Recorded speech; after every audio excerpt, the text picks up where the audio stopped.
Go to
Hey, ladies and gentlemen, welcome to a live broadcast of the Slammin' Saturday with KMA Racing. I am Scott Kolovic. This is KMA TV. Big shout out there to the fans on KMA TV chat. Big shout out there to GW Graphics out there on that KMA TV chat, along with my very good friend Chris Hogue. Loving the fans out there on that KMA TV chat. All right, folks, tonight it is the weekend. It is Slamming Saturday. That means that we're going to be sitting out here at Talladega, this 2.66 mile speedway. A lot of these drivers out here tonight are going to be very glad to get out here on that super speedway, coming off of a very hard week at Pocono, heading for an easy week at Michigan. But tonight it is all about that super speedway. Want to give a big shout out there to our sponsors. Monday night sponsor, GW Graphics. Tuesday night sponsor, Pro Automotive with Jason Russo. And Friday night sponsor, Greg McClendon with Blaze Pizza. Drivers are wrapping up their qualifying times as we speak. And we're going to get right to those qualifying times. I tell you what, qualifying very important out here on this super speedway. Taking a look at those qualifying times. We do have Edward Bray sitting out there in front. Big shout out there to Edward Bray, putting on a time tonight of a 53.443 side by side with Douglas Hess with a 53.451. Jay Anderson taking third position tonight with a 53.452. Jack Watts representing Southeast Motorsports with a 53.466. Lee Staples rounding out our top five with a 53.475. Ronald Klein, position 6 tonight. Joel Guy starting very forward in the field with a 53.607 in position 7. Position 8 belonging to Ben Gear. Dustin Lee opting not to qualify. In position 9th, Rob Haynes not qualifying in position 10th. 11th belonging to Mark Jackson. 12th, Colin Bauer. 13th, Donald Stewart. Michael Johnson back in 14th. Frederick Hofstetter will be starting in 15th. Wesley Whitfield 16th. Kevin Scott Nelson sitting back there in 18th. And Lee Ryerson Jr. will be starting tonight in 19th position. Small field tonight. A lot of drivers out in the real world with their wives, probably sitting back at an Outback. That's all right. We do not need a full field to get around this track tonight. Oftentimes, huge fields bring huge caution. So I tell you what, folks, I've got very high hopes out here tonight for what may end up being a caution-free race. Big shout out there to Gary Whitmer, spending time with family. Graduation party. Hey, congratulations to Allie Hope Whitmer, graduating out of high school. I was at a graduation party myself this time of year. A lot of graduation parties going on. But Edward Bray hoping to graduate to that winner's circle tonight. 100 laps of Talladega in the Chevy Silverados and the Toyota Tundras. We're going to get her done out here tonight. Mark Jackson starting back there in position 8. Big shout out there to Mama Patty and Kristen Phillips. Lee Ryerson out there looking very sharp, showing his love and support for Nikki Kaleni.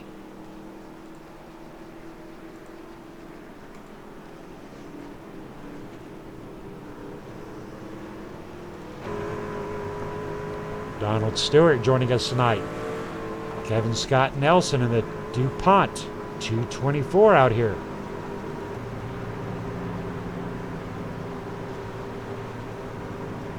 Number 76 of Ronald Klein showing his support for the National Guard. Starts and restarts done on leader's discretion. Drivers are instructed to stay double file until they get to that backstretch. No advancing your position on that inside lane. No 3 wide at the start.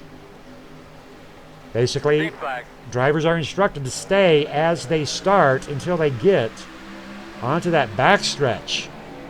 Drivers looking very good, very clean start, double file. Hoping to see Chris Hogue back out here on this track very soon. And I tell you what, folks, we talk about the brotherhood here at KMA, and big shout out there to Joel Guy, Ronald Klein.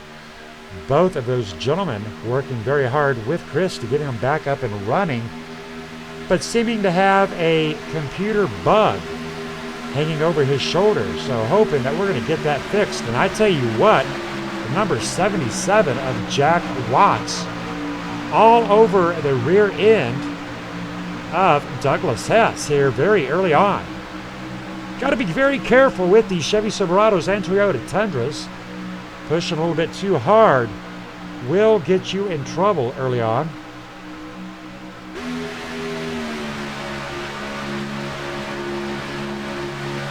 Number 18 of Jay Anderson, all over the rear end of the number 66 of Edward Bray. And I tell you what, if Edward Bray was a donut and Jay Anderson was a fat man, there just would be nothing left of Edward Bray.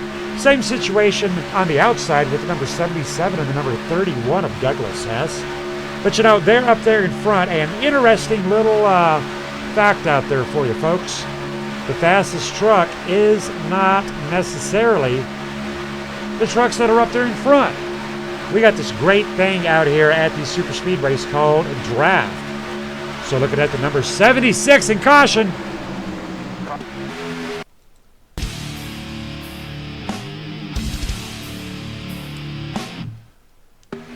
Owie Zowie.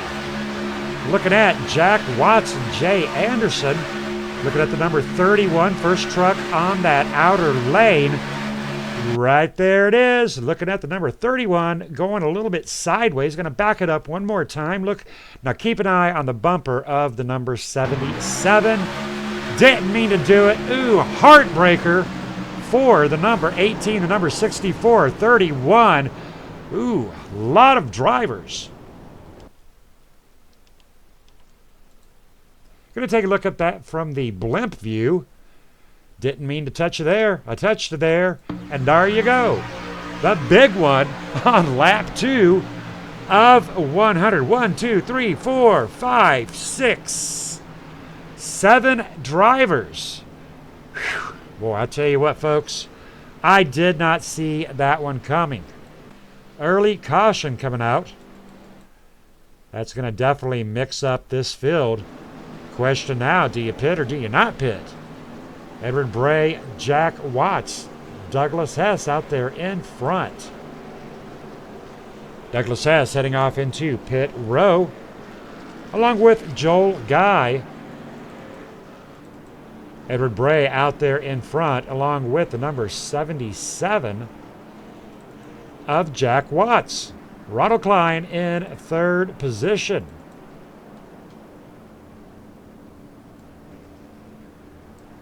How about it, Edward Bray? Have you got a copy? How's it going, Scott? Doing good. Is this Monday at Pocono? Because I tell you what, that was a flashback right there. That happened in your rearview mirror. Talk to us about what you seen.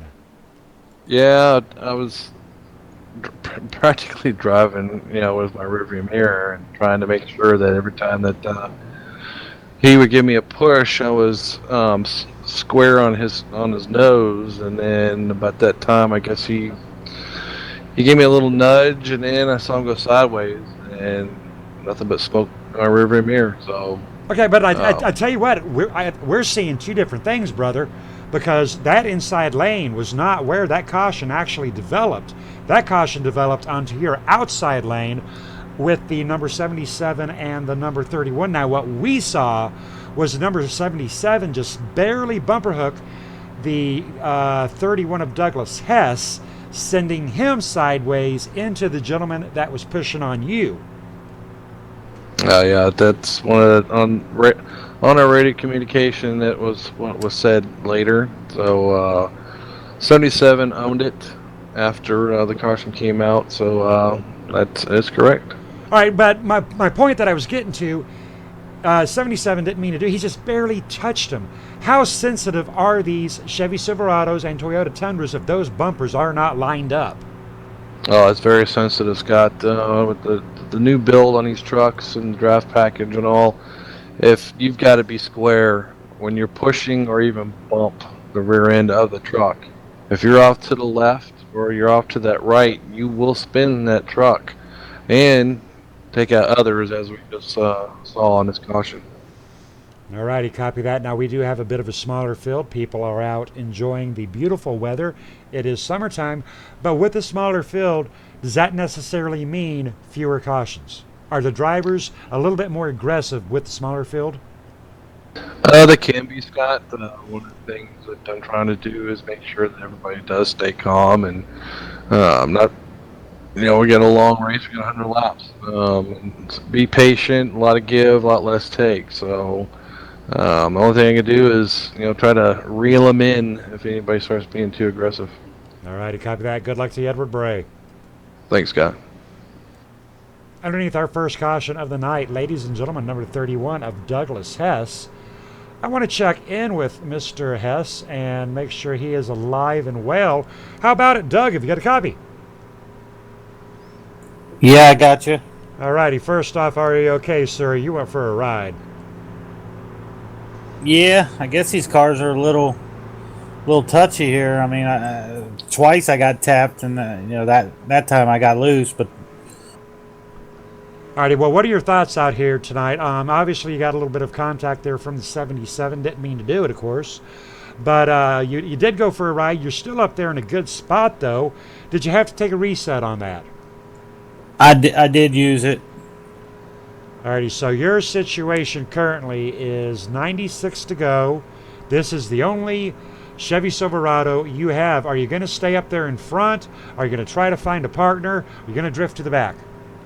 I'm just going to try to stay in line here and keep it clean. Alrighty, and I'm looking at the windowgang.com. Is that your sponsor? Yes, it is.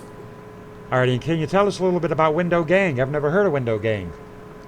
Well, window gang's a pressure washing. They do house washing, window cleaning, concrete, decks, any kind of pressure washing.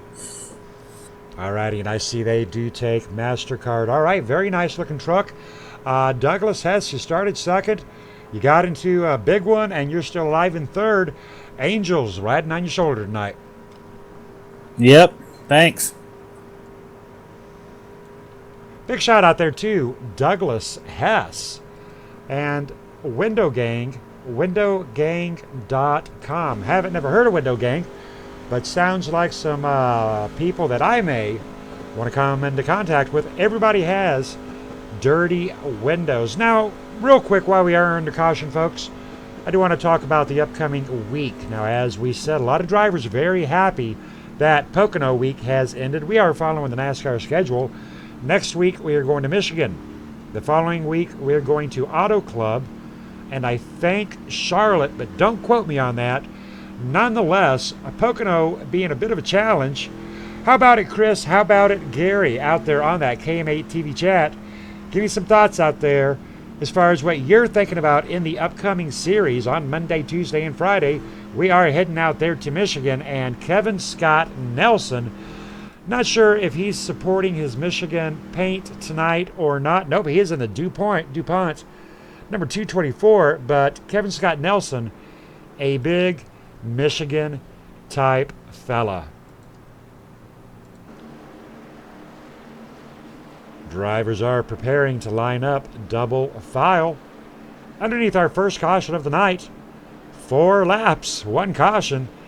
Lap 5 of 195 to go.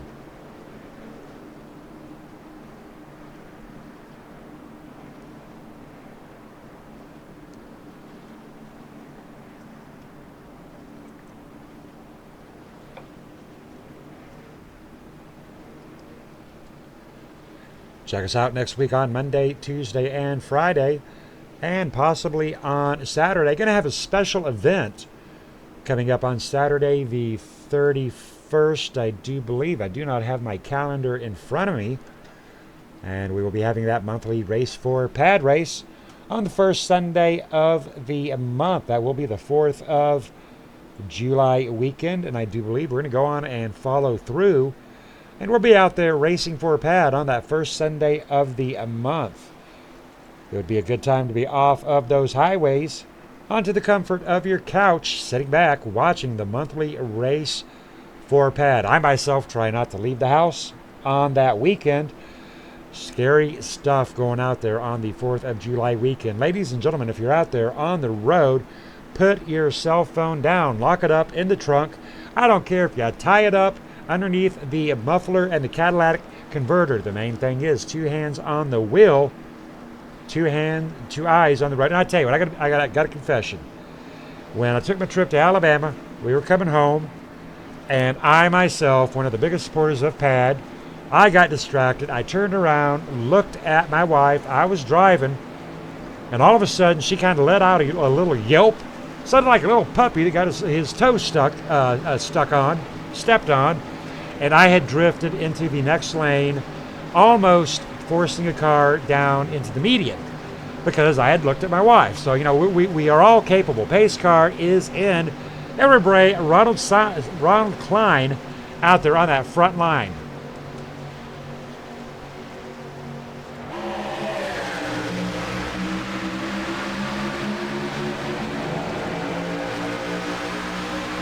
Number 32 of Dustin Lee all over the number 31, getting him right back up there to the number 66 on that outside lane.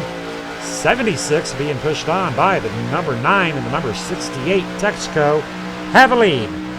In tow, number 68, Rob Haynes, our Sanadiego 2016 winner. A lot of damage there onto the rear end of the number 78 of Donald Stewart. Looking like he backed up into a telephone pole. Jack Watts keeping a very safe distance. Now, the one good thing, ladies and gentlemen, is with that damage being where it's at, not going to be a huge effect there for Donald Stewart. Definitely backed into a telephone pole, an elephant leg, something, I don't know what. But, you know, it is not going to affect the drafting capabilities as long as Jack Watts can get centered up. We are in-car camera, riding shotgun with Jack Watts in the number 77. Running for Southeast Motorsports, Jack started 4th, currently in the 7th place, but he is making something happen on that middle lane. That is a lot of orange and black. Oh, we are almost 3 wide. Ooh, Jack Watts backing her off. Thought Jack Watts was indeed going to go 3 wide, thinking better of it on lap 8 of 100.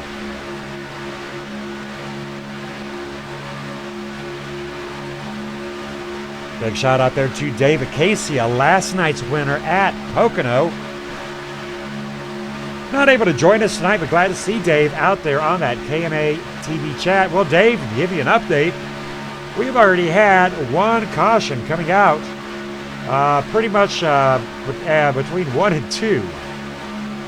Way early for a caution, but drivers seem to be settling down right now. Number 32, Dustin Lee.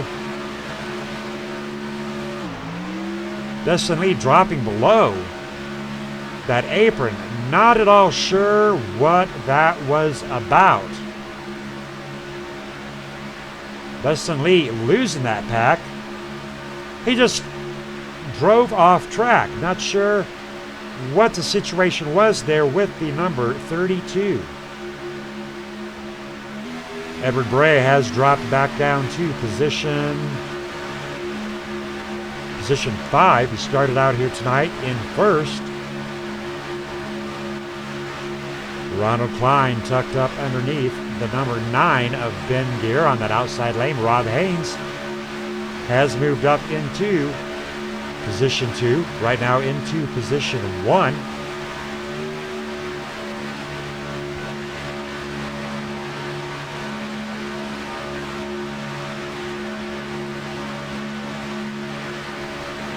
Chris Hogue out there looking forward to the Michigan Series. I am too, Chris. Going to be some good stuff out there. Taking a look at the number 91 of Joel Guy, Mr. Purple out here tonight. And I tell you what, pretty sure we can see Joel Guy from outer space looking very sharp out there in purple. He's being pushed on by the number 3 of Mark Jackson. Mark Jackson way wide. That's going to leave that middle door open there for the number 2 of Lee Ryerson, driving the Angels Never Die Chevy Silverado. Mark Jackson coming back down into that double line formation here on lap 11.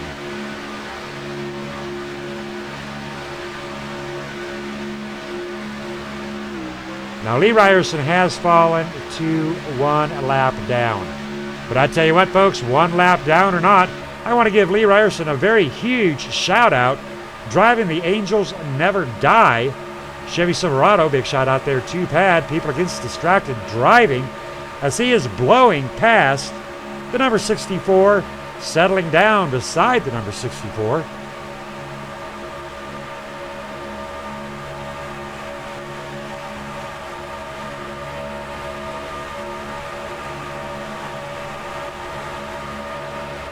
Mark Jackson looking very patriotic over there on that outside lane, driving the number 3 over the top paints and designs.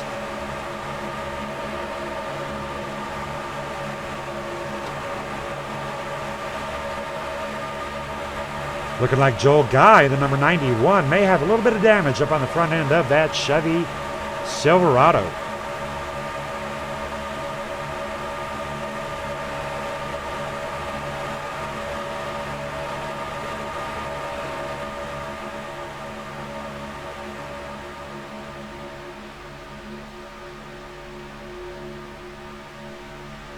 Drivers lined up nicely, double file. Donald Stewart trying to lead his first lap for 100 laps at Talladega, side by side with the number 9 of Ben Gear, Jack Watts. Joel Guy up in that outer lane, Ronald Klein, Edward Bray down on that inner lane. Mark Jackson, 4th truck in that outer.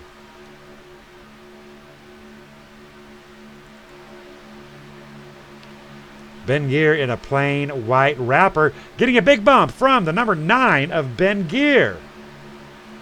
There's a joke out here on this speedway about gentlemen using oil when they're going to bump it up like that. Number 9 giving a big bump to the number 78, trying to get him motivated down on that inside lane. Looking at these lap times, Ben Gear with a 49.030. Donald Stewart with a 48.955. Now right there, case in point, I told you, ladies and gentlemen, the fastest truck is not the first truck. Looking at a lap time back here with Edward Bray with a 49.029, a little bit slower. He's in the pack, having to do a lot of checking up. Ronald Klein with a 49.029. Outside lane falling apart here on lap 14.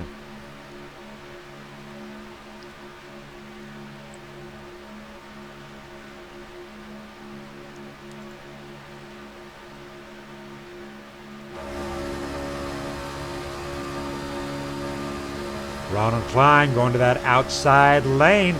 Going to be side by side with the number 9 of Ben Gear, trying to work his way around the number 78 damaged Chevy Silverado of Donald Stewart.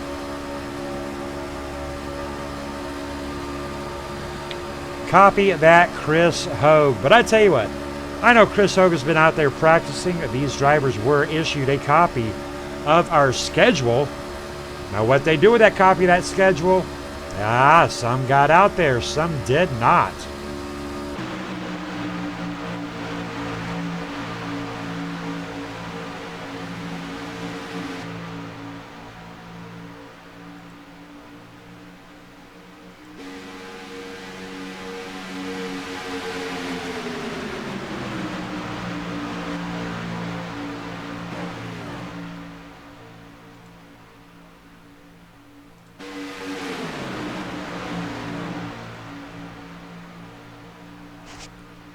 Talladega, a huge 2.66 mile speedway. A couple of stragglers sitting back there in the rear of the field, hoping for a caution to come out.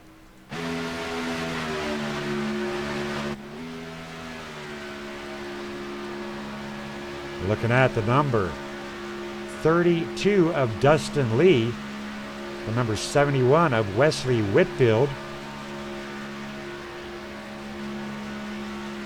004 of Michael Johnson. Michael Johnson, 1 lap down. Wesley and Dustin out here running for Southeast Motorsports. Michael Johnson, a huge supporter of Pad. Big shout out there to Michael Johnson.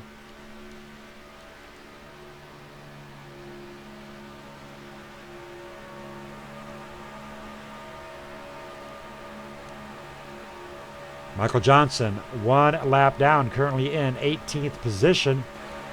Wesley Whitfield behind the leader, 10.9 seconds, heading towards that 11-second mark. No tragedy.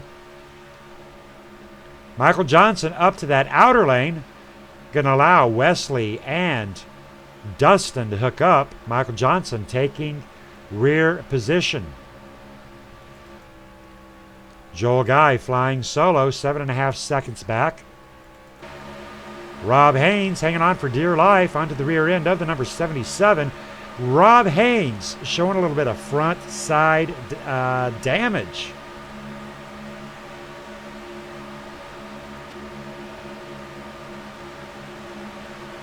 Jack Watts within the 3/4 of a second mark behind that leader. He's definitely not out of it.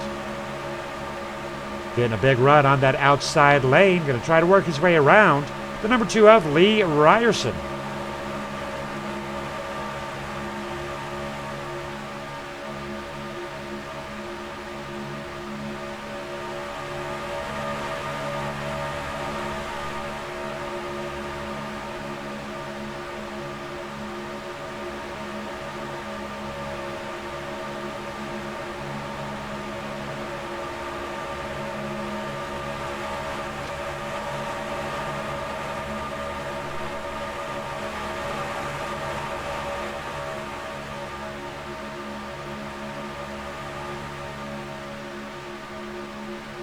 Lap 19 of 100, lap 20 of 180 to go. Ronald Klein up in front, leading 5 laps, being pushed on by his teammate Donald Stewart in the number 78. It's always nice when they do settle down. Now it's Ronald Klein and Edward Bray. Possible 3-wide action with the number 9. Ronald Klein back down to the inside lane.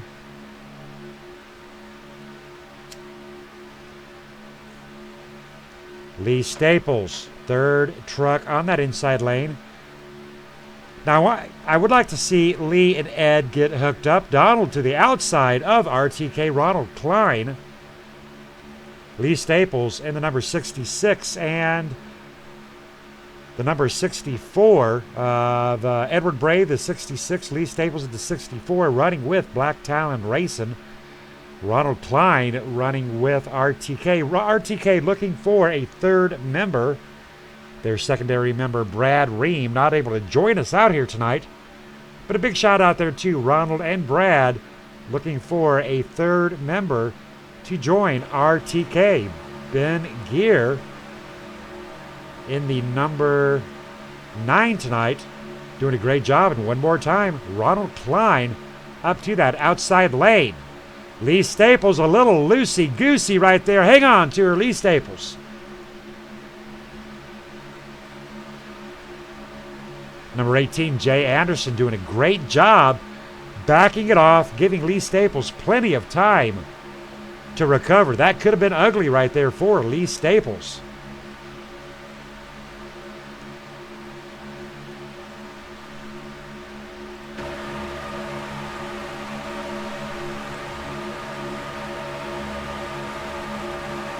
Copy that, Chris Hogue on the 28th or the 29th.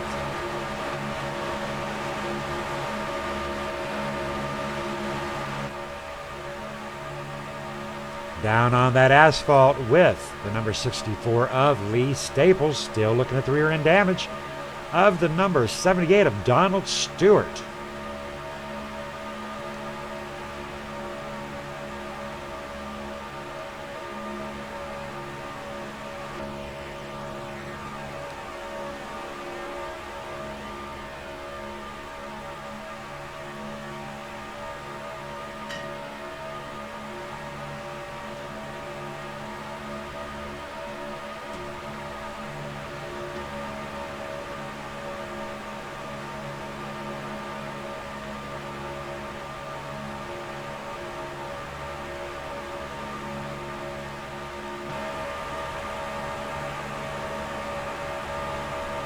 Donald Stewart, Edward Bray, 3-wide action. Yes, no, maybe so.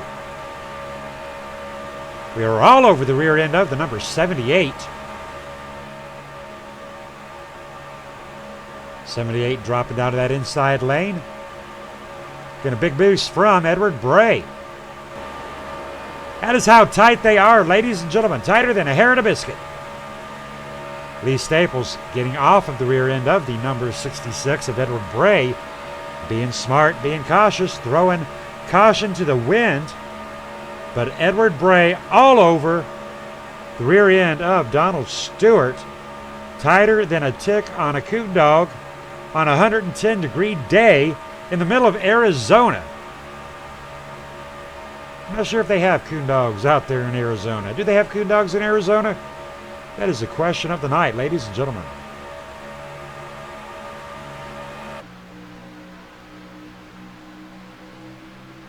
"12 drivers still up in this front pack. Donald Stewart leading at lap 25. Leading 4 laps, Edward Bray leading 8, tied with Ronald Klein leading 8. Ben Gear leading 5 laps.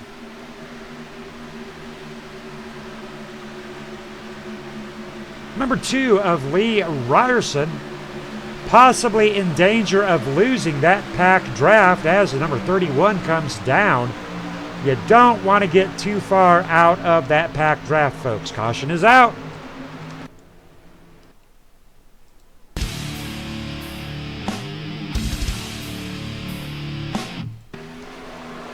We're going to back that up just a hair there as the number 32 does go spinning, looking at the number 91 of Joel Guy, Michael Johnson, and Dustin Lee.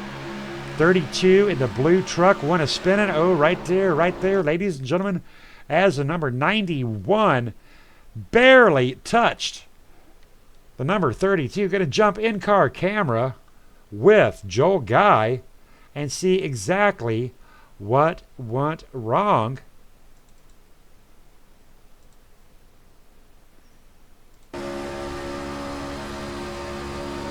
Actually, Michael Johnson, but nonetheless, very little bit of a contact. And Michael Johnson going for a spin. Round goes that wheel. Michael Johnson not going anything more than 40 degrees. Nonetheless, Michael Johnson caught up into our second caution of the night. That'll put Donald Stewart, Edward Bray, Lee Staples, Ronald Klein, Kevin Scott Nelson, as we do head into pit row.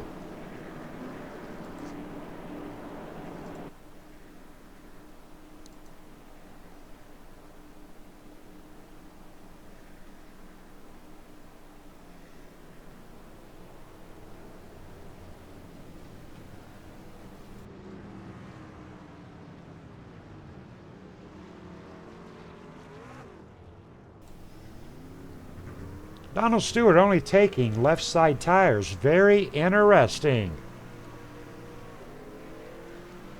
Drivers exiting out of pit row. Donald Stewart, Edward Bray, Lee Staples.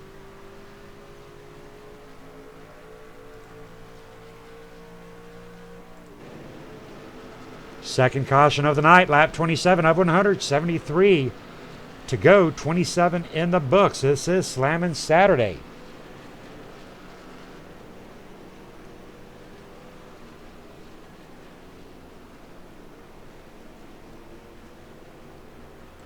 How about it, Donald Stewart? Have you got a copy?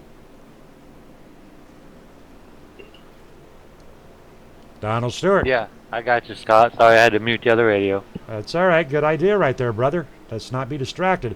Hey, guess what? You're out there in front leading 6 laps. Talk to me about your night. Yeah, man, I'm kind of enjoying this out here tonight. We're out here working together, seeing what these trucks can do.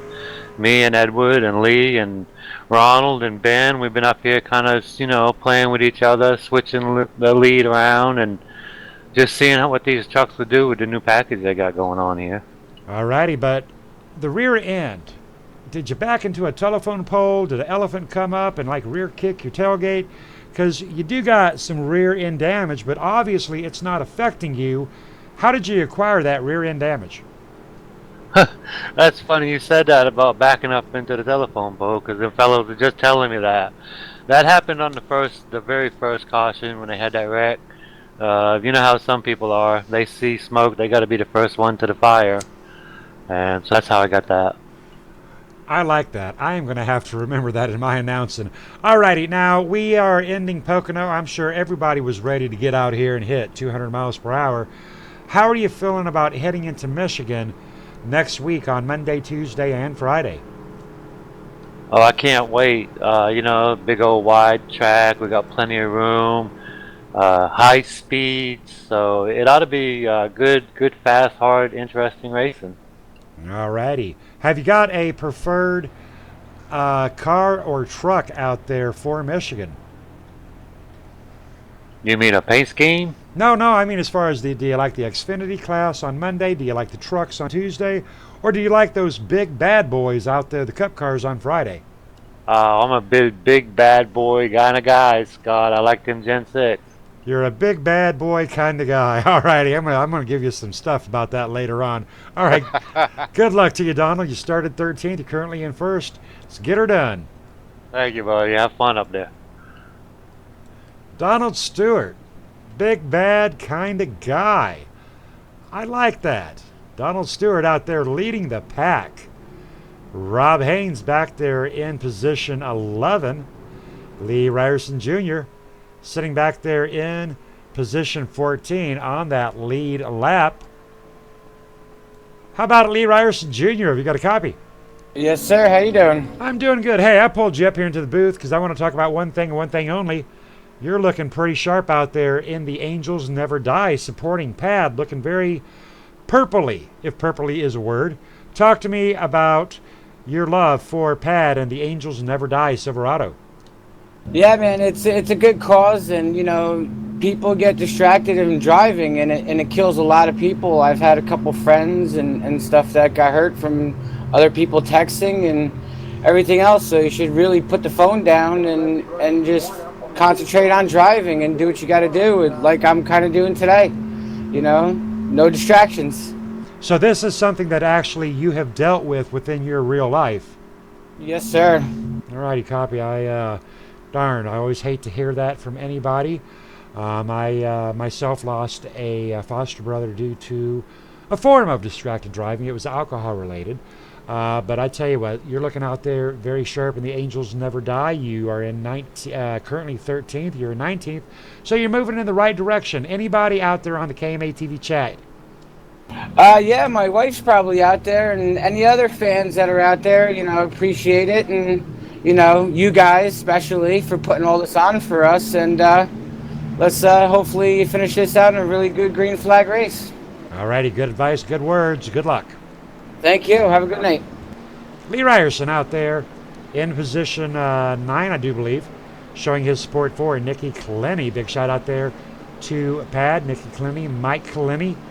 People against distracted driving. Cannot flash this logo enough, ladies and gentlemen. Also, a big shout out to all the boys and girls that have helped KMA TV get up and running, especially to RTK Motorsports, supplying the new gear. Also want to give a big shout out there to Becky. Now, Becky knows that I'm eyeing that broadcast on my background channel, but I've got 1, 2, 3, 4, 5, 6, 7, 9 windows opened up. And I tell you what, whenever I screw it up, Becky is right there to gently tell me, Scott, we can't hear you. Scott, drop the logo. So a big shout out there to Becky. Big shout out there to Gary Whitmer as well. And we are back to Green Flag Racing. Side by side with Edward Bray, Donald Stewart, the number 224, Kevin Scott Nelson on that outer lane, all over the rear end of Edward Bray, the number 66.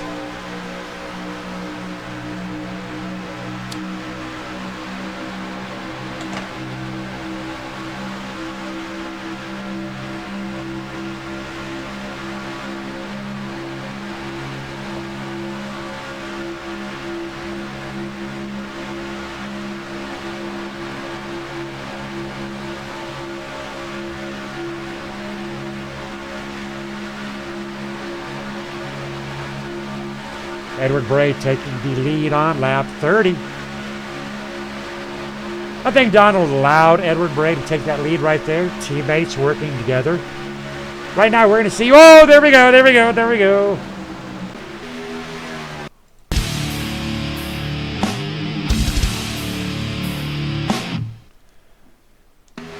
Checking out that replay as number 9 onto the number 224. One more time, don't touch me right there.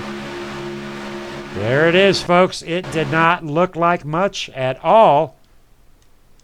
We're going to back it up one more time. Take a look at it from a different angle.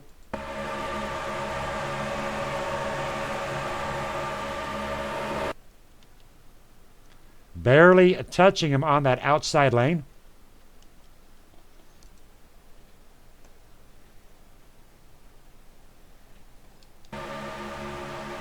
Just a little nick and a wiggle, and away goes the number 224. Now watch this, folks, just barely, absolutely barely.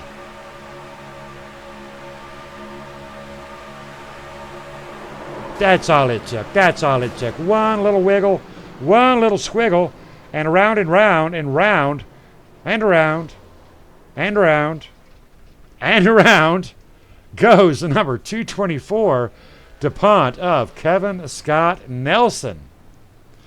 I'll tell you what, folks, round and round made me think back to the 80s right there. Thought we were at a Rat concert. Kevin Scott Nelson going round and round. That'll be the third caution of the night, and I tell you what, these Chevy Silverados and Toyota Tundras, they are touchy out here tonight. Brings up a very interesting situation, though.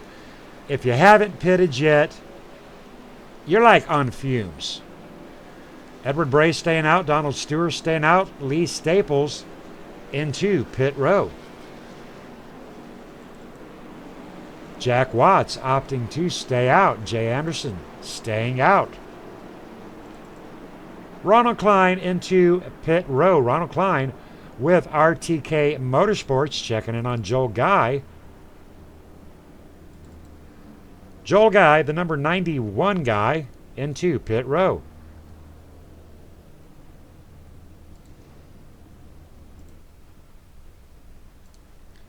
Joel Guy showing his support for Pad as well.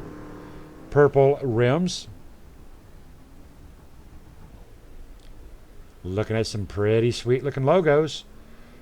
Pretty good amount of damage up there on the Chevy Silverado of Joel Guy. Underneath our third caution of the night. Drivers are averaging about 10 laps of green flag racing. Joel Guy looking like he's going to be sitting in pit row taking on some optional repairs. Well, while he is in pit row, gives us an opportunity to talk to Joel Guy. How about it, Joel Guy? Joel Guy, have you got a copy? Certainly do, Scott. All righty, we were watching you in pit row. You seem to be sitting there taking a few optional repairs. How is the Chevy Silverado? Kind of bent up right now. I've not been able to miss the two main cautions. I caused one. Just got the guy in the wrong corner of his bumper. He was moving around a little bit in front of me, and I clipped him whenever I touched him. And I apologized for that, but you know, that's the way racing goes. Absolutely. But I tell you what, Joel, we've seen that not once, not twice. We have seen that 3 times tonight. We've talked to another driver who was talking about the new build, and it really seems to be a situation of, ooh, don't touch me right there, because if you do, we're going for a ride. What is the sensitivity factor? At what point in time are these trucks going sideways? Basically, they're going sideways when somebody else is moving around in front of you and you try to push them. I pushed Dustin Lee around the track for about 10 laps. Never got off of him. I mean, I was totally on him. But then when he started moving around in front of me, there on the front straightaway, I touched him and around he went. Doesn't take nothing but just a little bit of a misalignment. Alrighty, you are looking pretty in purple. Give us some thoughts on that purple pad Pride. Well, it's we basically are sponsored by PAD, People Against Distracted Driving, and I keep a truck painted up as sponsored for PAD, and that's the one I decided to run tonight instead of my normal American or United States Marine Corps truck. Alrighty, well, I tell you what, we appreciate the support with PAD. We also appreciate you out there with the United States Marine Corps. We are coming up onto a very special holiday, July 4th. We're going to be doing something very special on that weekend. So, sir, as always, I salute you. Thank you, Scott, for supporting all the troops that we have and veterans that we have racing here with us tonight and every night. And I'll have something special for that race on the 4th of July. Looking forward to it. Good luck, Joel. Thank you, Scott. Big shout out there to saluting the troops. We've done several special events out there showing our love for the troops. We're going to be doing something the weekend of July 4th. They're on the 1st and the 2nd. So keep tuned in to KMA TV. We also have Edward Bray out here. Now, Edward Bray, a military veteran, did some time in Germany along with Ronald Klein, also doing time over in Germany. My brother and my sister doing time over there in Afghanistan and a little bit over there in Iran. My brother, a Desert Storm veteran. My sister was over there building schools in Afghanistan.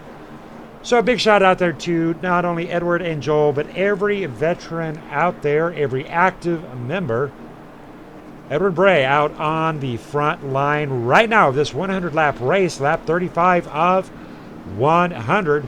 Edward Bray leading 13 laps.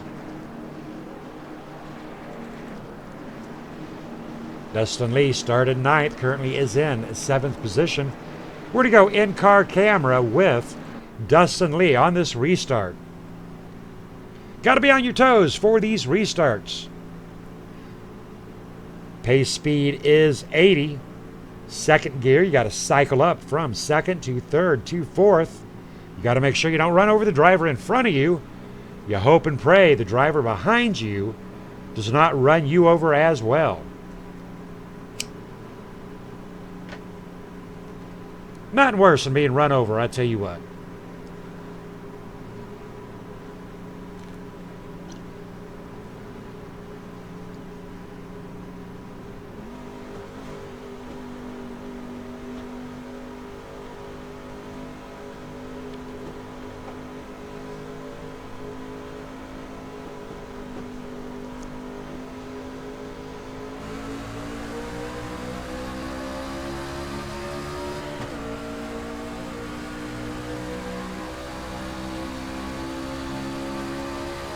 Out of that gate, coming into turn 1. About right here is what we call that apex. Coming around turn 2 onto that backstretch. Lee Ryerson staying down below. Thank you, sir. Down that backstretch at 187 into turn 3.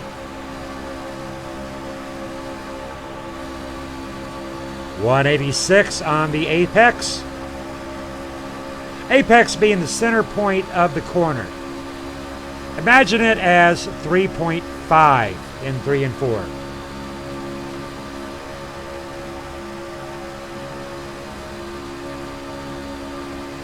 Drivers looking very squiggly wiggly out here.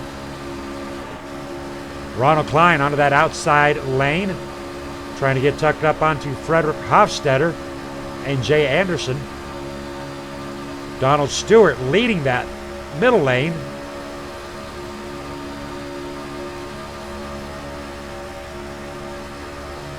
Edward Bray, Jack Watts being front runners tonight. Jack Watts making his way up, leading 1 lap tonight. Donald Stewart leading 9.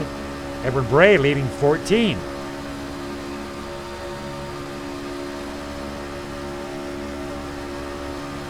Word on the track is we may be getting a new team member out here with KMA Racing. Big shout out there to the Whitmer family. They're going to put Dad Whitmer out here on the track with KMA Racing, and we are very excited about that father and son combination. I tell you what, the Whitmer household, Mom Whitmer, big coffee drinker. I imagine her sitting on the couch with the kitty cats, rooting on her son and her husband, Gary Whitmer Sr. She'll have one eye on her husband, one eye on the KMA TV broadcasting channel, and both hands on the kitty cats. Big shout out there to the kitty cats. I've got 6 myself. Lap 38 of 100. 3 cautions out here tonight, totaling out 13 laps. 6 trucks down on that inside lane, 4 on that outside lane. RTK in a very good spot, actually. RTK in the number 76. In no hurry to get up there to mix it up. Now, the reason I say he's in a good spot is if that accident happens in front of him, he can hit those brakes. 3 wide action as the number 18 of Jay Anderson up into that high lane. Not sure if he wants to get out of the hornet's nest or if he's having a problem dropping back down. Jay Anderson started 3rd. He is in danger of losing that draft.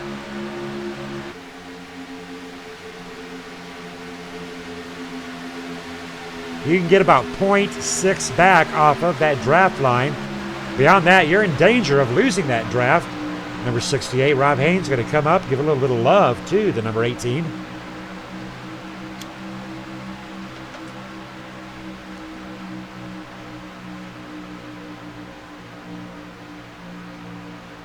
But I tell you what, these front line drivers, tighter than a chocolate chip in an Oreo cookie. I tell you what, folks. Well, I suppose if you buy the name brand, I've had some Oreo cookies with nary a chocolate chip in them. Nonetheless, up here in the front with Edward Bray, Jack Watts going to that outside lane. No love for Edward Bray given by Jack Watts. Jack Watts leading 2 laps, getting some help from the number 78.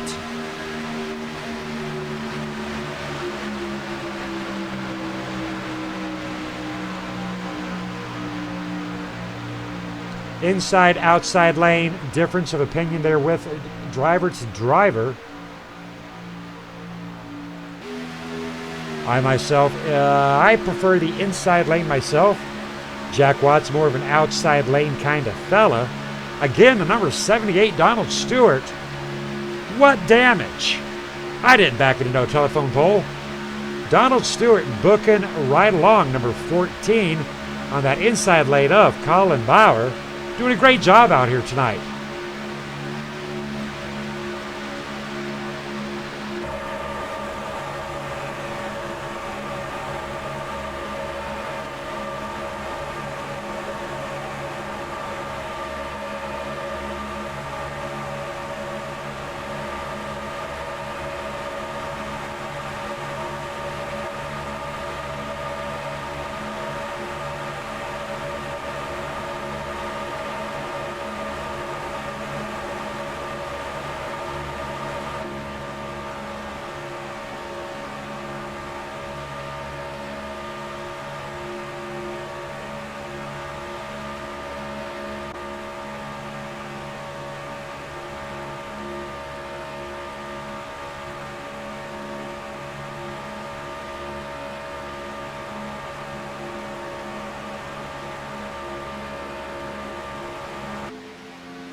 Edward Bray, Frederick Hofstetter out there on that front line.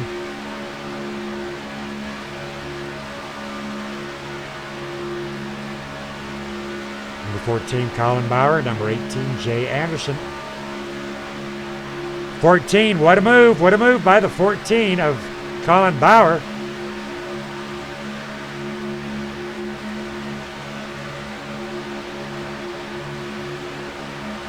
Colin Bauer making his way up to the front, trying to lead his first lap down in front of Edward Bray. What a move there by Colin Bauer.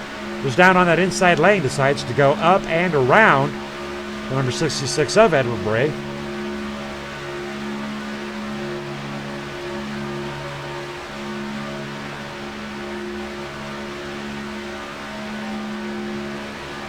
Jack Watts leaving that outside lane, being pushed on by the number 78. 78 pushing on the 77. 66 up in front of the 77.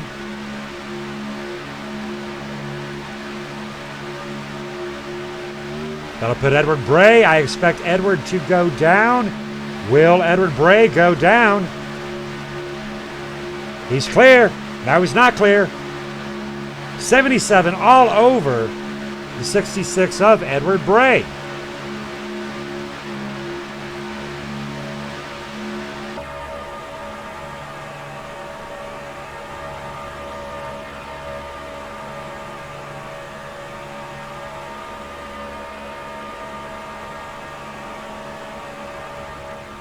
Jack Watts back into that middle lane.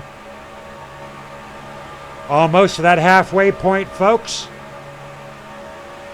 Number 14, Colin Bauer, giving everything he's got to the number 66 of Edward Bray.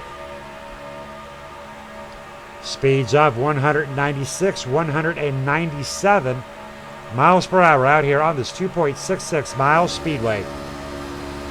Riding shotgun with Jack Watts.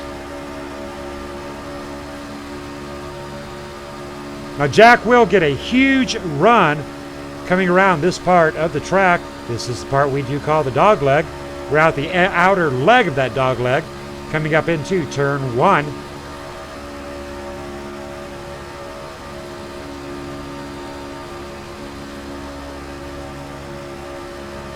Hoping that when Gary Sr. gets out here on the track, we can get Becky out here behind the wheel. That would be way cool. Jack Watts getting onto the rear end of the number 18, and look at this run being done by the number 77 and the number 14. Or not the 14, the number 18. The number 18 Logitech, Jay Anderson.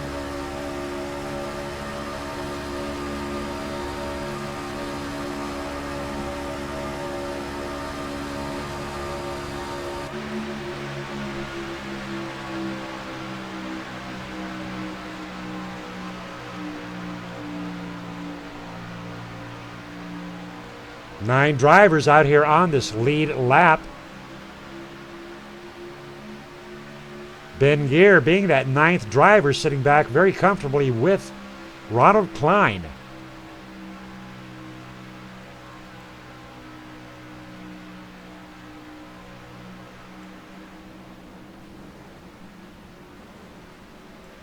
Caution is out.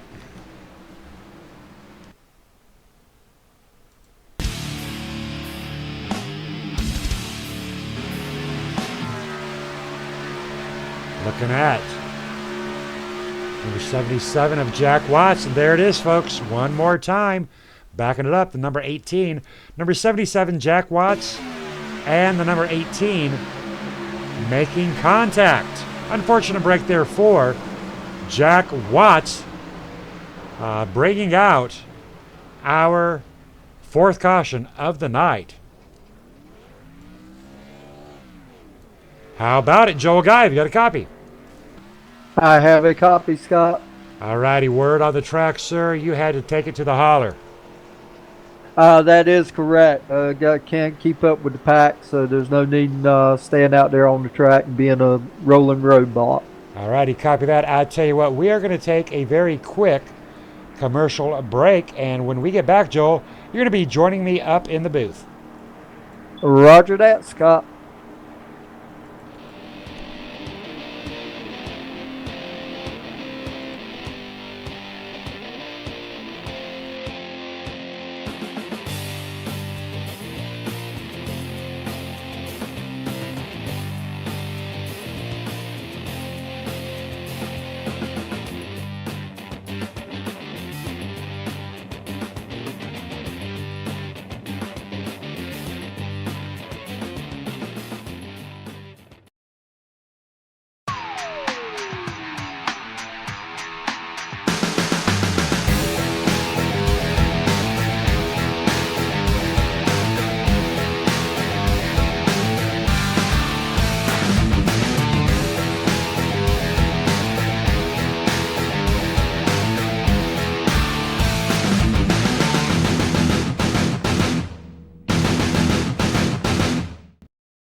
Welcome back, ladies and gentlemen. Big shout out there to Pro Automotive and Blaze Pizza, our Tuesday and Friday night sponsor. Alrighty, as promised, we've got Joel Guy up here in the booth. Joel, 4 cautions, and I tell you what, they're not coming down on one another. What's happening out here is, you remember back in the day, we would play with our little Matchbox cars and we'd get them out there and we'd crash them into each other, rear-end collisions. If they're not lined up tonight, tell us all about it. Scott, if you're not lined up directly behind the truck in front of you, or if he's moving around a little bit in front of you and you happen to clip him on either corner, it's going to spin him. If you clip him on the right corner, it usually spins him to the inside. If you clip him on the left corner, it spins him towards the wall. All righty. Well, I tell you what, the way it's looking out here tonight, it looks like they're in training to be state troopers, and they've been working on their what they call a pit maneuver. How about it, Colin? Have you got a copy? Yes, sir, I do. All righty. Joel and I were talking about how these trucks are spinning out. That's what's happening. 4 times they've spun out, 4 times underneath caution. What is your take on the spin-outs tonight? Well, Scott, unfortunately, it's a double-edged sword. The only way you can make speed with these trucks here is to push, and this is just kind of a caveat of the situation. That last one, I believe, Jack said he was on the left rear. You really got to push people square. Me and Ed were having some success with it, but that's just a matter of the new bill. All righty. So what can we as drivers do? I mean, some people are succeeding, some people are not. Is it a matter of familiarity? Is it a matter of lifting in the corners? Are we full throttle around this 2.66 mile speedway? Well, I was having success pushing Ed through the corners there. You can do it. You just got to be really careful that you're not on that right rear or left rear quarter panel, because that is what's going on. And then also, you got guys that are pushing 3 trucks at a time, and that never really works. Never has. Never will. All righty, copy that. Now, I do fear that this field is shrinking. Several drivers getting caught up into it. We're looking at 9 drivers on the lead lap. What is your prediction for the remaining 48 laps? Well, I definitely feel like smaller field that should make it to where we have less cautions. Hopefully, that's usually what tends to happen, and more 2 wide racing, not necessarily 3 wide. And I think these cautions should be pretty close to being done. All righty, certainly hoping so. All righty, sir, you started out 12th. You're in 2nd place. I'm looking at your truck, Fanatec. How do we pronounce that, sir? I believe it is Fanatec. I think you had it right the first time. I'm not 110% sure either. All right, talk to us real quick about Fanatec. Well, they make some great racing wheels. I used to have their wheel and a pair of pedals, but now I'm on a Logitech. But it's definitely a great company to make quality products. Definitely recommend it. All right, a big shout out there to Fanatec, and a big shout out there to Colin. Good luck to you. Thank you, sir. All right, now, Joel, speaking of Fanatec, however, and speaking of Gary Whitmer Sr. going to be joining us out here on this track, if one of our fans out there, if this is one of our fans' first time out here watching this broadcast, and he says, hey, I want to do what these guys are doing. Real quick, walk us through what needs to be done to get these fans out onto this track. Well, they need a steering wheel. They need pedals. You can run iRacing with the game controller, but you're not going to keep up with the guys. Well, I've kicked them. I've kicked them out of my room. I tell you what. Yeah, I mean, you're not going to race in a league with a game controller. The league members won't allow you to do it because you can't control the truck or cars, depending on what you're racing, while you're trying to do it with a game controller. There's not enough rotation in a game controller where you can rotate a little bit and then come back without it being jerky. So they need to get a good set of pedals and a good steering wheel set up. The Logitech equipment's good. The Fanatec, and that's the way you pronounce it, Fanatec.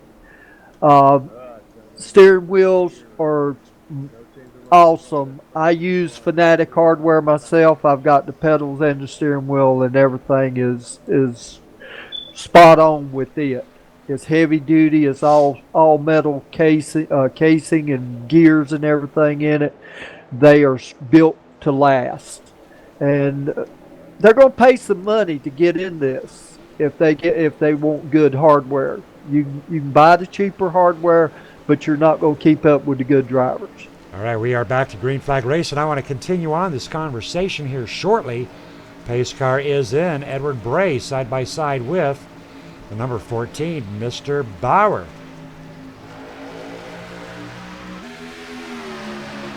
Number 78, Donald Stewart, looking much better now that he's got his tailgate fixed. The number 9, Toyota of Ben Gear on that outside lane. Ronald Klein still with a little bit of rear end damage, being pushed on by the number 68, Lee Staples, getting his groove on. But that outside lane, Joel, is falling apart, being led by the number 14. Well, now it's being led by the 76. But what was up with that outside lane falling apart? Well, they're not as close to each other, so therefore they're not getting as good a draft. You've got to be within inches to really pull the draft. And if you start moving around and splitting out and moving your truck up top side or low side outside the other vehicle in front of you, you start creating drag, and that slows you down and causes you to back up.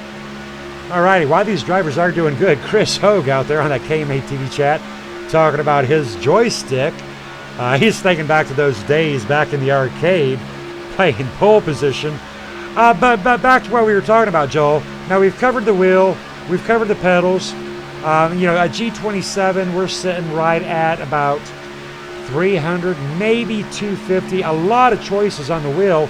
But talk to me about the most important piece of hardware, and that is the PC. That's absolutely right. The PC's got to be powerful. You need a extremely powerful video card to do this properly.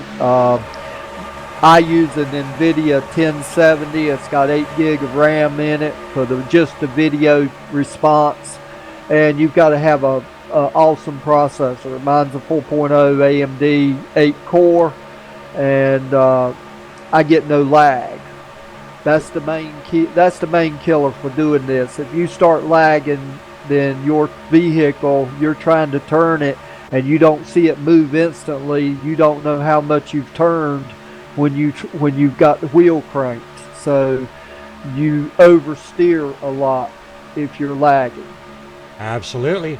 Now, as far as the equipment goes, big shout out there to RTK, Ronald Klein, up on that outside lane. Now, as the fans heard with my situation, we were having some sound stuttering on my end just trying to broadcast. So again, so many components. You got to have the good sound cards. You got to have the, I'm running a 980 8 core. I'm not sure about the processor. You know what I'm running. But I tell you what, Ronald Klein, he does not build junk. Big shout out there to Ronald Klein. Now, as far as iRacing itself, talk to me about the prices of iRacing on the yearly subscription. Well, the iRacing subscriptions are, my wife says that they're extremely high compared to some other games. I said, well, it's not a game, it's a simulator. I mean, you play a game and you're shoot 'em up, kill 'em games or games. Donkey Kong is a game. Right, they're games. They're not something that you can go in and make changes to that vehicle and make it handle worse or better or not handle at all. And that's what iRacing is. I mean, you can make changes to the setup that will put you out above all the rest, or you can make one little change, and it will put you in the outhouse instead of on the track. Now, something really interesting about iRacing, well, first off, you got to purchase stuff. I mean, they give you a few freebies. I think they give you Daytona, might give you Talladega, might give you a base truck, but you also have to work your way up that ladder, and you have to contend with what's called a safety rating, as well as an I rating. Now, tonight's race, all the races that KMA Racing does, it does not affect your safety rating. It does not affect your iRacing. But if you really want to get out there hardcore, well, Joel, tell us about the NIS. Well, NIS is a series that iRacing put together that they follow the NASCAR circuit. like NASCAR's in Michigan this weekend. So NIS races at Michigan this week, and you run on certain days. They only have so many of those races. They have a fixed setup, which means that everybody runs exactly the same setup, and they have open setup. And open setup, you can change anything on that truck or that car that you're racing that you want to make it drive to your feel and your driving style, and that makes it very competitive. There's a big prize for the winner at the end of the year for the NIS racing, and so a lot of people do it. I finished second at Daytona in February in an NIS race, so it's a good thing when you can say you finished in the top 5 in an NIS race. You've done something. Dustin Lee making a run for that front line on that outside lane, being pushed on by number 66 of Edward Bray, making it work out here on lap 60 of 100. Now, something else, Joel, that is really cool. Now, with me being into the broadcasting, I've got to have monitors and lots and lots and lots of monitors, and I'm about too short where I want to be. I'm running 3, but Paul Pellizier, he runs 5. Now, Edward Bray, he runs the entire Oculus up onto a 60-inch big screen.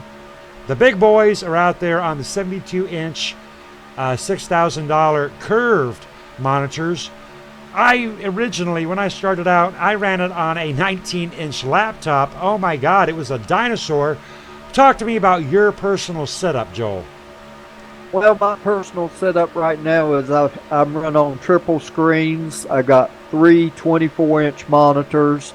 They're set off at about a 45-degree angle from the center one, so I've got very good peripheral vision as far as the sides of the car on both sides. I also have a small 7-inch monitor that I have TeamSpeak, my Z1 dashboard on, and another program that I won't mention at the moment.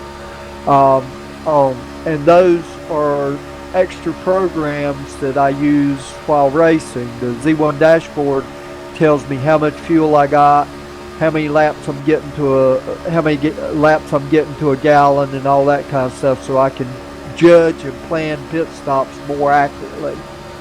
And there's all sorts of applications out there to make yourself easier. A lot of guys talk about the box, and what they'll do is they'll build a separate button box, and they'll have toggle switches on it. And I always tease those guys, and I tell them that my button box, I've got 104 buttons on my button box. In all reality, it's just a keyboard. So, ladies and gentlemen, if you're thinking about getting into iRacing, there's a lot of flexibility on how you can do your setup. But Joel, with having nothing, we are really virtually talking about an $800 investment to even get into it, and that would be for the hardware. Oh, easily $800, and that's to go with Logitech. If you go with Fanatec, you're talking for the wheel and pedals. If you get the CSL Elite system, that's about $600 by itself. If you go with the V2.5 version of the Fanatec wheel, that wheel and the detachable steering wheel, you're talking close to $1,000, and that don't include pedals. Now, the monthly subscription rate, I do believe, is $9.95. Tracks are $13.95, and vehicles range at $9.95. And we have a thing out here called the 100%er Club, and there are drivers out here that have bought 100% of all content of iRacing. And I tell you what, you brought up an interesting word, and it's one of them bad words. It's like the word moist with women. They do not like that word. One word we do not like is game. And anybody out here, well, it's just a game. No, sir, not with the kind of money that we are putting down on this. And what's more, you had mentioned that we can adjust the wedges, we can adjust the tire pressure, we can adjust the brake bias. We can adjust the height of our seat in our cockpit. And the professionals out there, the real life guys, the Jimmy Johnson, Dale Earnhardt, Ricky Steinhaus, in the off season, they're actually out here on iRacing, and every now and then, Joel, we'll catch one of these these professional NASCAR drivers out here on the track. Absolutely. Dale Earnhardt Jr. Runs iRacing quite a bit. I expect to see him on here a lot more after he retires, because he won't be going to racetracks every weekend. But I'm sure he'll enjoy it. He'll race iRacing because he still wants to be competitive and run. Denny Hamlin gets out here quite a bit. Joey Logano. I haven't seen Brad recently, but Brad Kowalski's been on iRacing some. Now, talk to me about the laser scanning that they do. iRacing goes out and they laser scan every track. And what that does... 3 wide at the front. 3 wide at the front. All righty, go ahead. Go ahead with the laser scanning. They got 3 wide. I got excited. Go ahead, Joel, about the laser. The laser scanning, they scan every track. And when they scan the track, they will pick up every bump. Like at Charlotte, there's a bump on the backstretch where they put in that big tunnel between turn 2 and turn 3. And then there's a bump off of turn 4 that will upset your car. And that bump's there because I've drove around Charlotte in the real race car at over 160 mile an hour in the driving experience. But in the sim, those 2 bumps are on the track and you feel them. And if you hit that one in turn 4 at Charlotte the wrong way, it will put you in the wall. That's how dedicated iRacing is to making the tracks as exact as they can. They also take the race cars and scan them the same way to make sure that they get the race car in the exact configuration that NASCAR allows those cars, or Indy cars allow those cars, whatever it may be. It's not a square box on the screen anymore like it used to be. Well, I certainly hope that Gary Whitmer Sr. is out there on that KMA TV chat getting an earful, and what an education he has got. Alrighty, Joel, we're on lap 68 of 100. Now, on this fuel load, in about 2 laps, these drivers will be good to go on fuel with a green flag pit stop. Do you reckon they're going to drain that track? They've been caution free for an awful long time now.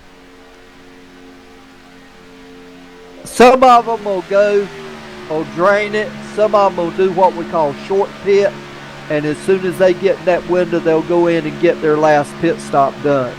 Now what that does, it puts them at the back end of the run to start with, but if it continues to go green flag when everybody else goes in, they will come to the front and not have to have fought to get there.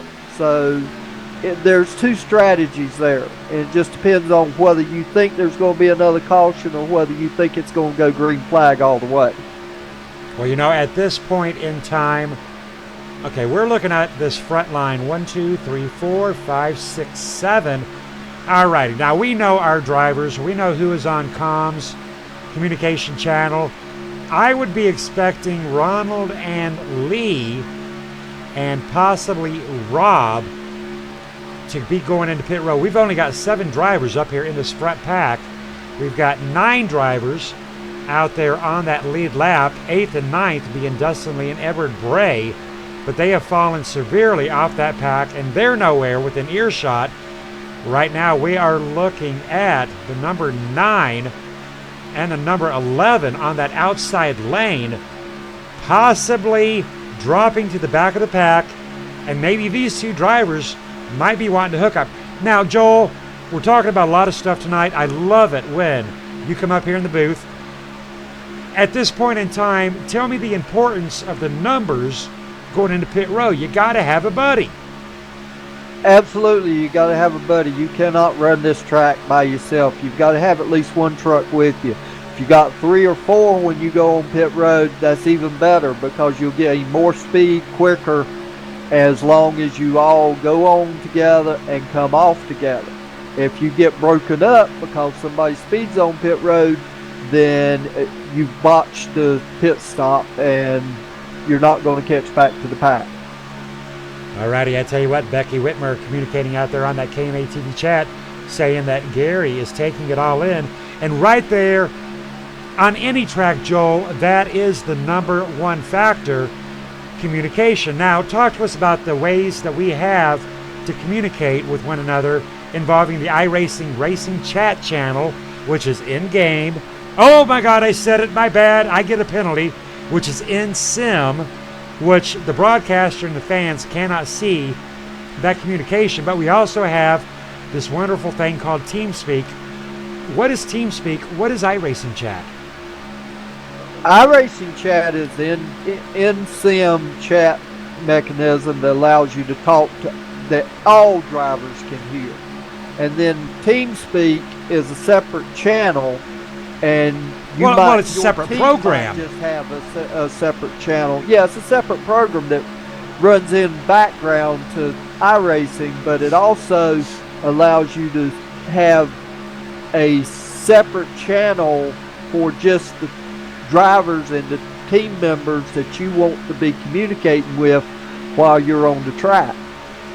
Now, see, what's interesting about that, Joel, and our fans, with our situation with running 3 monitors, what I'm looking at right now, Becky and Gary, on my center monitor, I've got the sim.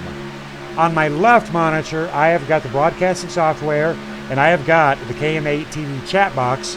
On my right channel, I have got the IRTVO, the bells and the whistles and all the pretties, and I've got TeamSpeak, so I can actually maneuver drivers in and out of channels on TeamSpeak.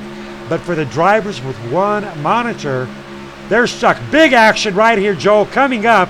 Number 9 on a roll. We're going to be going 3 wide as they will lap the number 32 of Dustin Lee and the number 66 of Edward Bray. Dustin Lee showing a little bit of damage on his rear end. Number 9, Ben Gear, going up trying to grab a hold of the number 32. And the number 11, Frederick Hofstetter, will follow. Donald Stewart out on that front line. What a run these drivers are on. I'm expecting green flag pit stops anytime. Yeah, I'm expecting a green flag pit stop, and I will say that it will probably be Donald Stewart, Ronald Klein, and Lee Staples go in together, and possibly Ben Gear or Rob Hayes. Well, now, if Edward Bray can grab that pack, Edward Bray is going to do everything he can to get hold of the number 64, his partner, Black Talon. But right now, Colin and Donald, they seem to be the men to beat, but Lee Staples, a very good team player with KMA. Number 68, Rob Haynes, another core member of KMA Racing. I think KMA might have this in the bag. What do you think? I think KMA, as long as they don't botch their next pit stop, KMA's probably got it in the bag to a first and third, or first, second, and third. Hey, big shout out there to the fans on KMA TV chat. Big shout out there for Gary Whitmer and GW Graphics, our brand new Monday night sponsor. Going to try to have that brand new overlay up and running by Monday night. But a big shout out there to Gary Whitmer and GW Graphics. Lap 76 of 100. Donald Stewart leading 22 laps. Edward Bray leading 33 laps. But Edward Bray falling 1 lap down. But he is right here. Ooh, all right, Joel. Educate us about what Edward Bray has to do to technically get on that lead lap. Well, technically, Edward Bray's got to pass Donald Stewart in the 78 truck and then drive 2.88 miles, around this track and come back to the pack to be on the tail end of the lead lap. Well, no, actually, he's 1 lap. Well, right, he'll be on the tail end. But once he passes Donald Stewart, technically he'll be on that lead lap. Now, what I mean by that is if Edward Bray and Dustin Lee, one lap down, can get around the number 78, and that caution falls behind them, they're considered on that lead lap. That is correct, and that was the next thing that I was fixing to say. There's two ways of getting your lap back. You race it around 2.5 miles and get it back that way, or you get in front, you stay in front, and hope for a caution to come out so that you're in front of the leader, and that way you get to ride around and catch up to the tail end of the lead pack. Well, I tell you what, if Edward Bray can get the number 32 of Dustin Lee around the number 78, I fully expect Edward Bray to get dumped. Because I tell you what, I would. It's simple as that. If I can get up there in front of that leader, I'm going to get up there and I am going to hope to God there's a caution, which then I'm going to get that free pass. But right now they're falling back, and RTK in the number 76 getting a big run, big draft. Yeah, my concern is I don't think Edward's got enough fuel to go distance now. I know he probably had to pit because he got spun off the track, and I don't know how much damage he got, but that's why he's a lap down. He got spun off the track. Outside lane falling apart. Yeah, now it sounds like that 78, 68, 66, and 9 and 64 are all pitting. Alrighty, here we go with some green flag pit stops. Donald Stewart into pit row. All right, talk us through pit row here, Joel. Well, they got to get it woed down to 60 mile an hour before that yellow cone. If they don't, they're going to get a speeding penalty. And they get a speeding penalty going in, they're going to get held. They're going to get a drop to the end of the longest line. If they get a speeding penalty going out, they're going to get a black flag and have to come in for a 15-second stop. So right now it looks like everybody's got their fuel and they're headed back out, and they're all together. So they will catch up to the field very quickly. Uh-oh, Donald Stewart, get back down below that yellow line, brother. Almost, Donald Stewart would have taken a penalty right there. We've got rules, like Negan in The Walking Dead says. We've got rules. Talk to us about the rules of exiting pit row and that yellow line. Well, exiting pit road, you're supposed to stay below the yellow line until you get to the straight of the backstretch, and then you blend in with traffic as you can safely. That don't mean just because you're on the backstretch on the straightaway that you can jump up on the track. If you're being barreled down on by the pack, you got to stay down and allow that pack to get by safely before you come up. Everything you do on these tracks, you're supposed to do in a safe manner.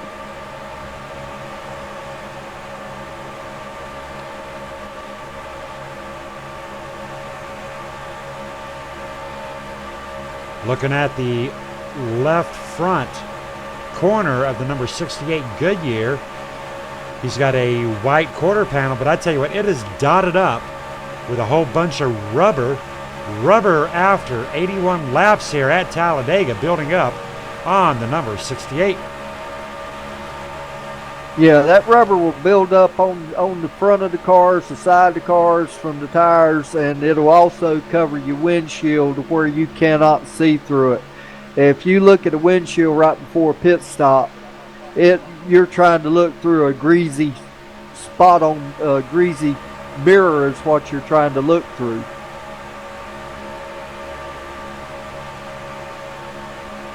I do believe, Joel, we could go caution-free the rest of the night. We've got Mr. Bauer in the number 14 and Lee Staples battling it out for that front line position. Donald Stewart very strong in fourth position.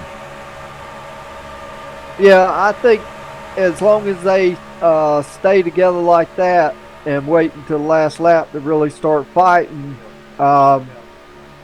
that we should go green flag. If they start trying to swap positions, they could cause a caution among themselves and take each other out.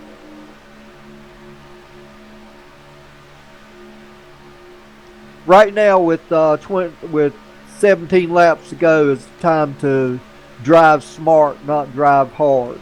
Exactly, 100% accuracy right there. Lee Staples, Colin Bauer, Ronald Klein, Donald Stewart, Rob Haynes. Now, we talk about go time up here a whole lot. Go time with a 5-pack, it's a little bit different than go time with a 20-pack. With a 5-pack, Joel, with this current situation, let's put you into the number 76. When would be go time for the 76? Well, 76 wants to try to, about 2 laps to go, wants to try and get to the outside so he can get around to 64, having somebody push him. Whoa, he's below that apron. That was scary. Yeah, he got off. He did that intentionally because he was off center on the back of the 64. And he trying didn't not want to spin him. All right, now, outside lane versus inside lane. Now, you had mentioned the outside lane trying to get around 64.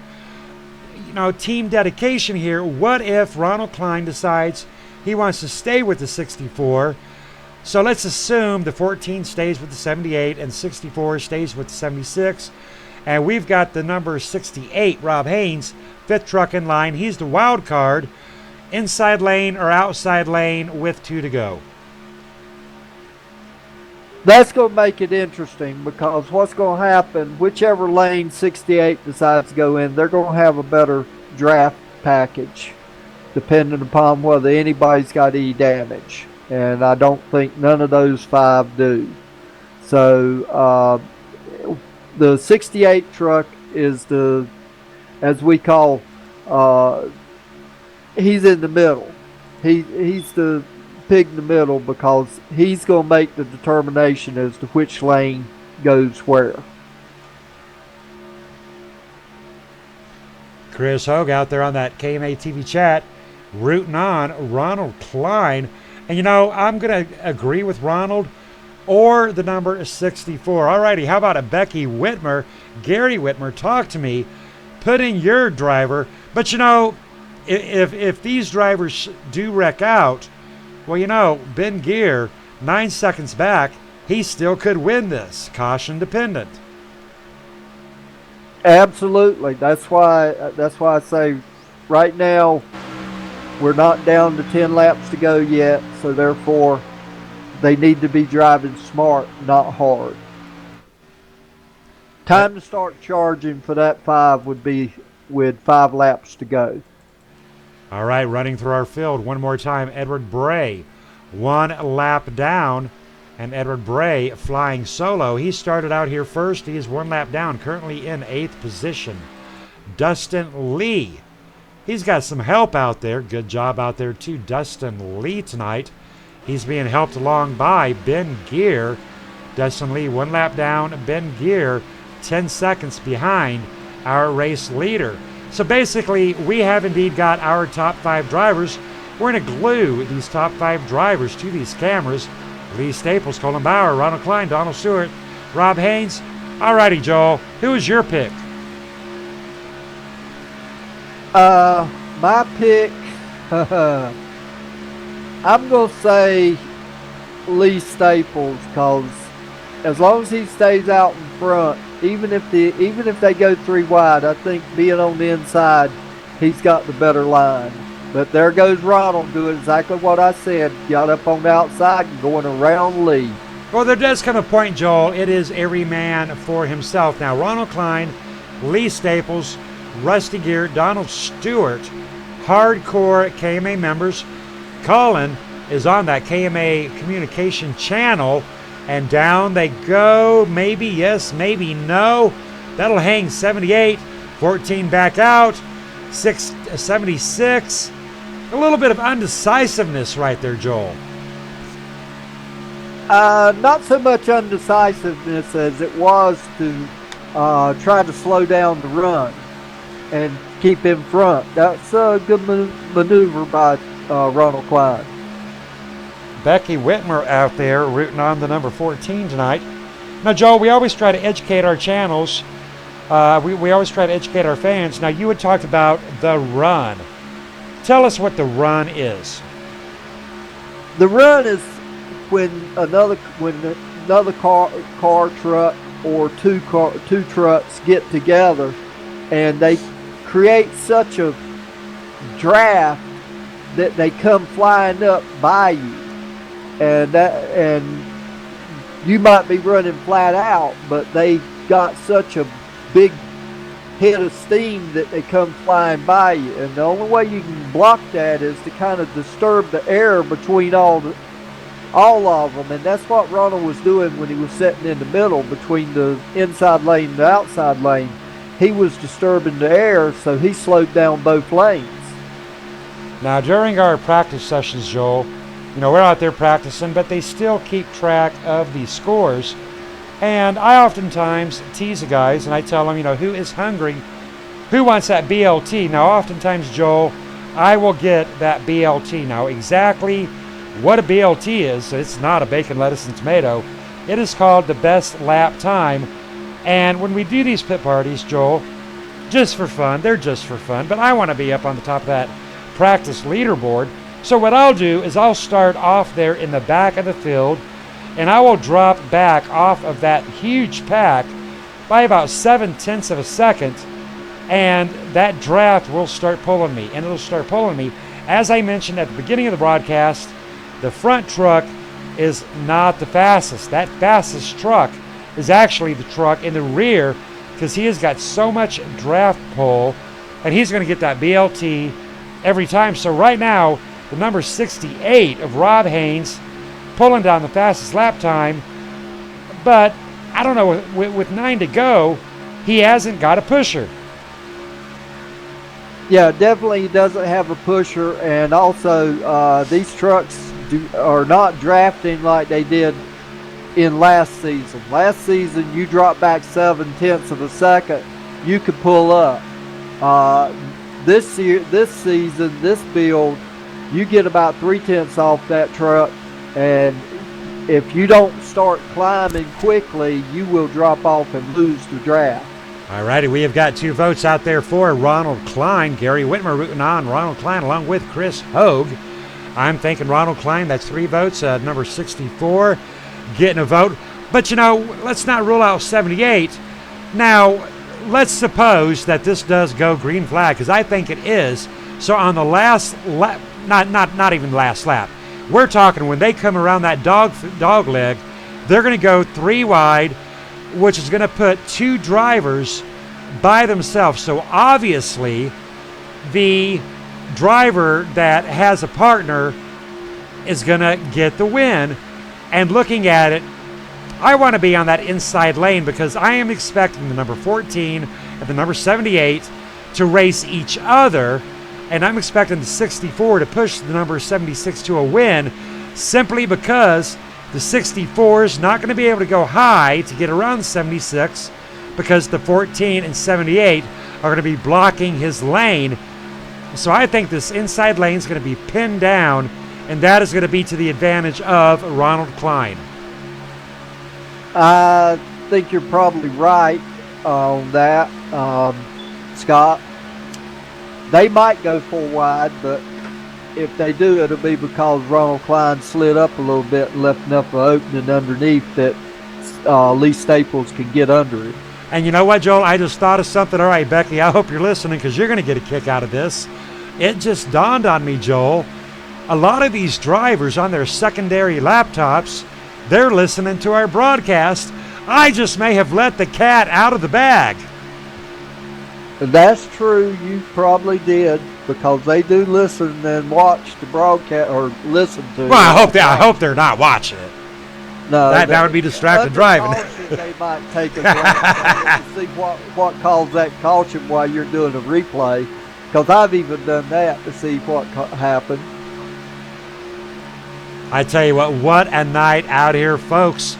Oftentimes these speedways, they can go 6 dozen half a ways. 6 race from Sunday. But once these drivers got buckled down tonight, what a job out here. And Joel, I am so glad that you have joined me up in this booth. Ronald Klein got wrecked out the other night on Pocono, 3 wide with the lap traffic. Not being a problem, they are approaching the lap traffic of Edward Bray. Lap traffic yielding to the high side. Edward Bray following the rules. But I tell you what, the caution laps here at Talladega, they're not quite as unbearable as those at Pocono. But nonetheless, I tell you what, we have given our fans an education. I am hoping that Gary Whitmer has taken a lot away from tonight's race. We're so looking forward to getting Gary Whitmer out here on this track. Oh, absolutely. We're looking forward to getting him out here on the track. And, we were talking about hardware, and we didn't even talk about rig, or as we call them, or, a setup for our monitors and our seat and our steering wheel and all. Now, you're absolutely right. And what I did with mine was pretty cool. What I did is I actually took an end table. It was 2 foot by 2 foot by 2 foot, and I constructed walls around that, expanding it out to, well, look, I'm measuring it off now. So we're looking at, well, it's an arm's reach. So we're looking at about 4 foot wide by, I guess it's about 4 foot high by maybe 3 foot. It is big enough to put 3 monitors across it. And I've posted pictures up there on Facebook. Now, a lot of these guys will use PVC piping, and they will actually build themselves a fashionable car frame, if you will. Is that what you have done, Joel? Well, right now I'm using a play seat that I jacked up in the air about 14 inches higher than what it's supposed to be, so I don't have to get down quite as low to get in it. But I have a friend of mine, Denny Wade, who actually builds race car chassis for a Busch team, that is building me a rig and with the monitor stand and all to my design and specifications. So I'll have a custom rig in a couple of months. Awesome, because I tell you what, I am using a desk chair. A lot of these guys, I have heard about the Abuda cockpit. Have you heard about the Abuda butt kicker? Oh, I've heard about the Abuda cockpit. I think it's a wonderful cockpit. I took some of the designs for mine from that one, along with a couple of the other different brand of cockpits that I've seen out there, and merged them all together to build exactly the design I wanted. My biggest problem was with the Fanatic wheel. I had to have it braced on 2 sides because I don't right now, and it shakes and vibrates quite a bit. Alrighty, Joe. Well, I tell you what, number 76 of Ronald Klein and number 14 of Colin Bauer, they're shaking right now in their boots. We got to get back to this race, Joel. It is 98 of 100. 2 to go, 31 lead changes. Take us around for the final laps of this 2.66 mile speedway. Well, we got Ronald Klein on the inside, leading Lee Staples in the 64. They just crossed the line. They're on the last lap, and Ronald Klein's in the catbird seat right now. Donald Stewart's trying to get up there to make it 3 wide, but he's back a little too far to be able to do it. But a song comes to mind right now. Who do you love, and who does? The number 68 of Rob Haynes love, looking like he's loving that inside lane. 64 drifting up just a hair. 68 cockeyed, crazy on that rear end. Don't want to see that spin. Here we go. Joel, take it away. Well, it looks like 68's trying to go to the inside of 64, but he shut the door on him. 76 is still in the lead, and it looks like the 14's coming high, but I think the 76 actually got it. I do believe that'll be Ronald Klein, Colin Bauer, and Donald Stewart. Do you concur, sir? Yes, I do concur that I think it was Ronald Klein, Colin Bauer, and Lee Staples. Alrighty, I tell you what, we're going to flash up those race results really quick. Just so we're going to flash them by. We're going to get back to them. We do know that Ronald Klein has ran. We're looking at Ronald Klein, Colin Bauer, and Lee Staples. All right, ladies and gentlemen, we're going to get Lee Staples up here in the booth. How about it, Lee Staples, if you got a copy? I'm breathless, Scott.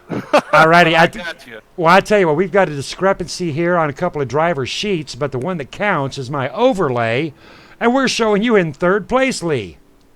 Yeah, that's what I'm seeing on mine, Scott. All righty, I tell you what, we were up here, me and Joe were singing about Who Do You Love.